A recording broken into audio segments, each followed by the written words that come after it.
All right, everybody, thanks for tuning in. We have a very special guest joining us today, Dianne Samples. Welcome, Dianne. Hi, thank you for having me. This is fun. Yeah, I know.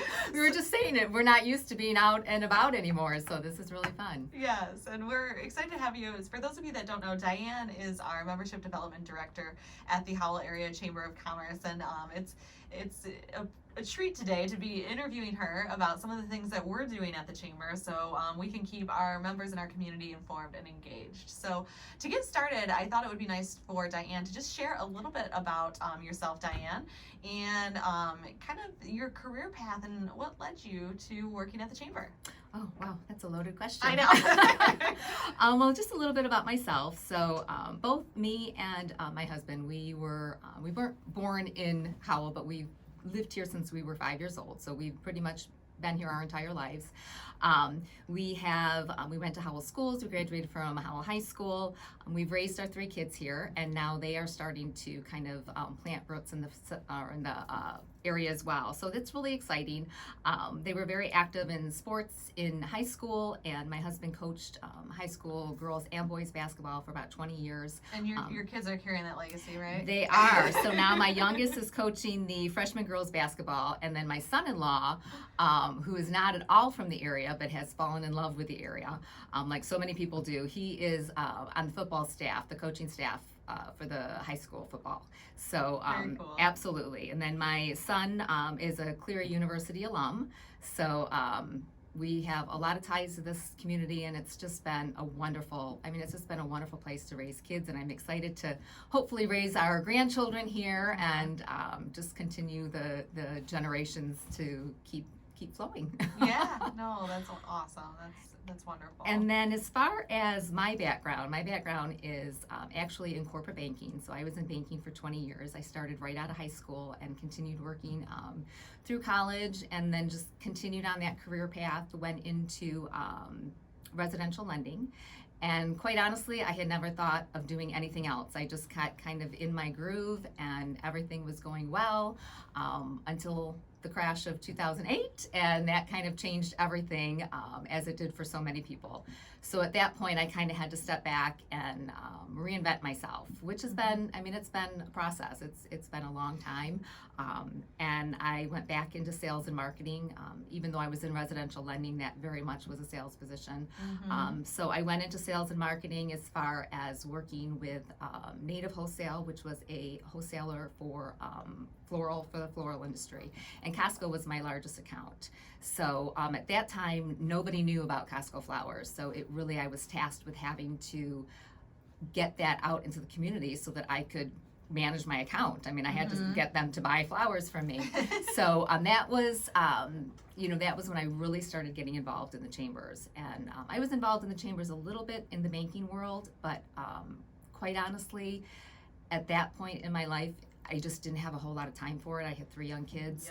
Yep. So when I got into more of a traditional sales and marketing position, the chamber was it was a lifeline for me. And that's really where I fully understood the true value of what a chamber membership can do. And it's more being involved in the community. And that was what I found really drove people to me and to my sales, was that I was forming those relationships. I was getting out in the community. And from there, Mike Jonah was a huge family friend, and so I started doing marketing for him, and it was the same thing. We were growing his business, and it grew exponentially just from being involved and getting your name out in the community and making those relationships. So when the position opened at the chamber, it just seemed like a natural progression to apply for it, and here I am. Yeah, the rest is history. The rest is history.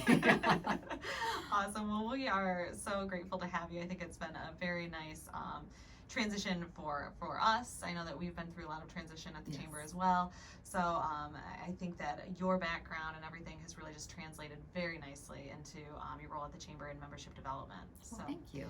It's been fun. And that's a perfect segue to Yeah. what is membership development? Well, as you mentioned, my role is the membership development director, and that obviously has had to change quite drastically through COVID and coming out on the other side of COVID. So really, my take on that role, I kind of broke it down into 4 components. obviously our number one goal is to work with our members to make sure that their businesses are growing, that they're thriving, both personally and professionally in the community. And to make sure that their growth is on a trajectory to continue doing that. And then really acting as a connector, connecting businesses to businesses. But even more importantly, I think it's connecting businesses to the community, helping them align themselves. A lot of people don't really know how to do that, don't know how to just all of a sudden jump in and start getting involved and getting out into the community. So we can help bring that message to them and help them with that.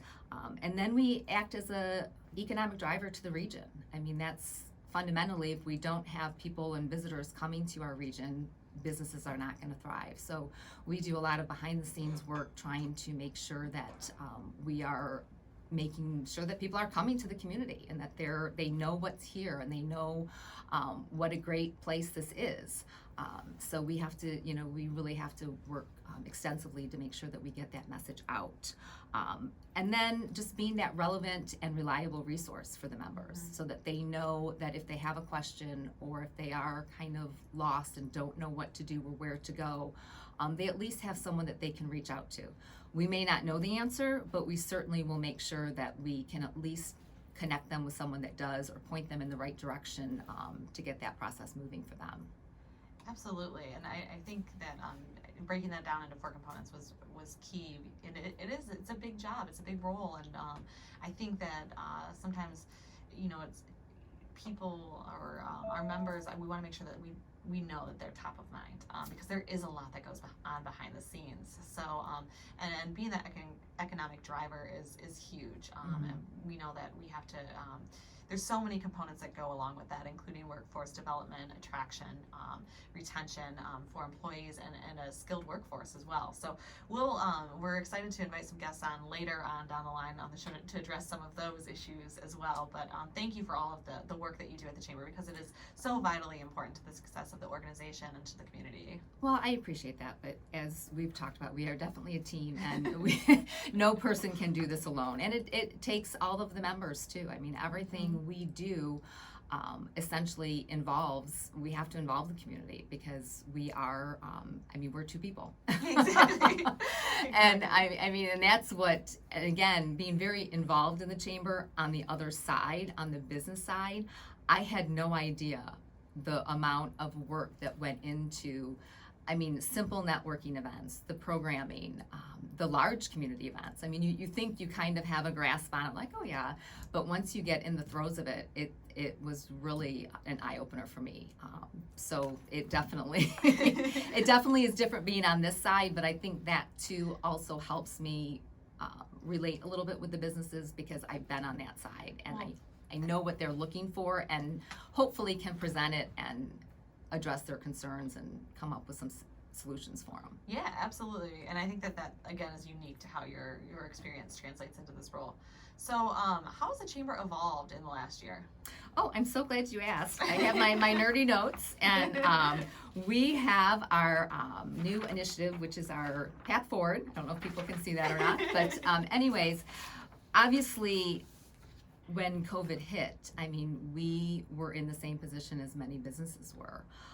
We are an event-driven and a membership-driven business, so that's where our revenue is generated from. And at a time when businesses were struggling and we couldn't hold events, we had to sustain ourselves, and we had to figure out how to do that. So we went to the community, we went to our members, and we formed what we called the Path Forward Task Force, and it was comprised of board members. You and I are on that, and we really sat down and had to figure out, chart a path forward for us. And so back in the fall, we held 9 industry-specific focus groups, and we asked those tough questions. We asked the members what their challenges were because of COVID, maybe what challenges they were facing before COVID that now had escalated, or maybe they had to completely shift into new directions, and then what it looked like, what their business was going to look like coming out of COVID. And we had to go back and analyze and really scrutinize that information and come up with a direction for us to go. And that's where we came up with our Path Forward new initiative.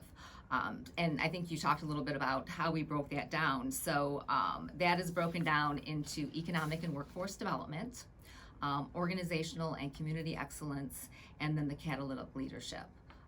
So within, like you said, within the economic and workforce development, that includes our initiatives with like the Transportation Coalition, the Attainable Housing, employee retention, being able to train the employees that are at these larger manufacturers, the companies, but also how to attract employees to our region.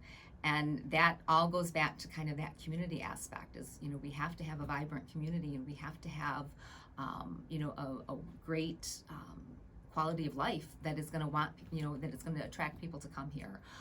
And that involves a lot of collaboration. And then on the organizational and community excellence, that's really where we work with our members. And, we had to find out and address their needs and find out what those needs were, because they shifted, drastically.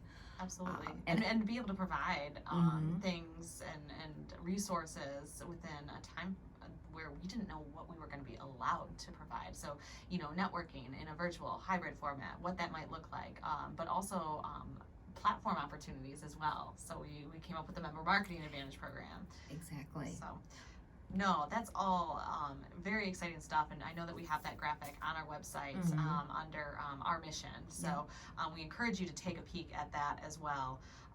We are getting ready to talk a little bit about, I want to talk to you, Dianne, on why you think somebody should join the Chamber.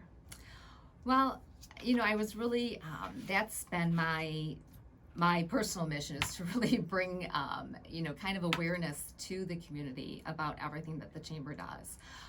I truly believe that it's a circle, it's a cycle, and you have to be willing to join the movement. You have to join the Chamber with the mindset that you're really working for the greater good, and that will come back to you tenfold.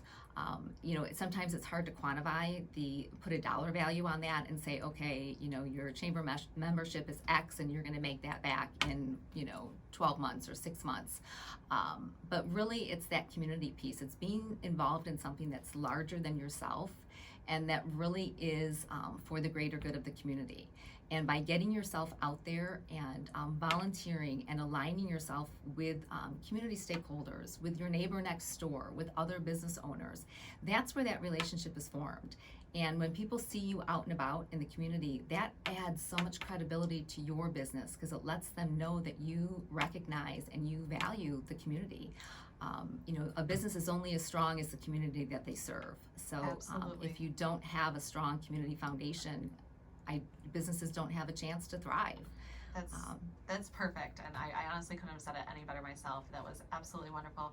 Real quick, in 10 seconds or less, how could somebody contact you to join the Chamber? That's the easiest question of the day. They can contact me via email at dsamples@howell.org.